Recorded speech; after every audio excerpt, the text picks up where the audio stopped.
باپ اور بیٹے میں فرق۔ ایک صاحب بوڑھے ہو گئے۔ انہوں نے بیٹے کو اعلیٰ تعلیم دلا کر فاضل بنا دیا۔ ایک دن صحن میں بوڑھا باپ اور بیٹا بیٹھے ہوئے تھے۔ ایک کوا آیا اور گھر کی دیوار پر آ کر بیٹھ گیا۔ باپ نے بیٹے سے پوچھا کہ بیٹا یہ کیا چیز ہے؟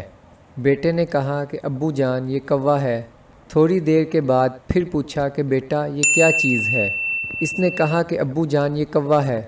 جب تھوڑی دیر ہو گئی تو پھر باپ نے پوچھا کہ بیٹا یہ کیا چیز ہے؟ بیٹے نے کہا ابو جان ابھی تو آپ کو بتایا تھا کہ کوا ہے۔ تھوڑی دیر گزرنے کے بعد پھر باپ نے پوچھا بیٹا یہ کیا چیز ہے؟ اب بیٹے کے لہجے میں تبدیلی آ گئی اور جرک کر کے کہا کہ ابو جی کوا ہے کوا۔ پھر تھوڑی دیر کے بعد باپ نے پوچھا بیٹا کیا ہے؟ اب بیٹے سے نہ رہا گیا۔ اس نے کہا کہ آپ کے سمجھ میں نہیں آتی، بار بار ایک بات کو پوچھے چلے جاتے ہیں۔ اس طرح سے بیٹے نے باپ کو ڈانٹا۔ تھوڑی دیر کے بعد اس کے والد نے اپنے کمرے میں اٹھ کر گئے اور ایک پرانی ڈائری نکال کر لائے اور اس ڈائری کا ایک صفحہ کھولا اور بیٹے کو ڈائری دی۔ چنانچہ اس نے پڑھا تو اس میں یہ لکھا تھا کہ آج میرا بیٹا صحن میں بیٹھا ہوا تھا اور میں بھی بیٹھا ہوا تھا۔ اتنے میں ایک کوا آ گیا تو بیٹے نے مجھ سے 25 مرتبہ پوچھا ابو جان یہ کیا ہے؟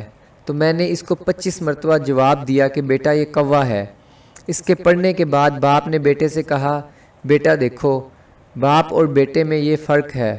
جب تم بچے تھے تو تم نے مجھ سے 25 مرتبہ پوچھا تھا اور میں نے بالکل اطمینان سے جواب دیا تھا، اور آج جب میں نے تم سے صرف 5 مرتبہ پوچھا تو تمہیں برداشت بھی نہ ہوا اور اتنا غصہ آ گیا۔ اس واقعے سے آپ نے اندازہ لگا لیا ہوگا کہ بیٹے کو باپ کے احسان یاد نہیں رہتے، وہ سب احسان بھول جاتا ہے۔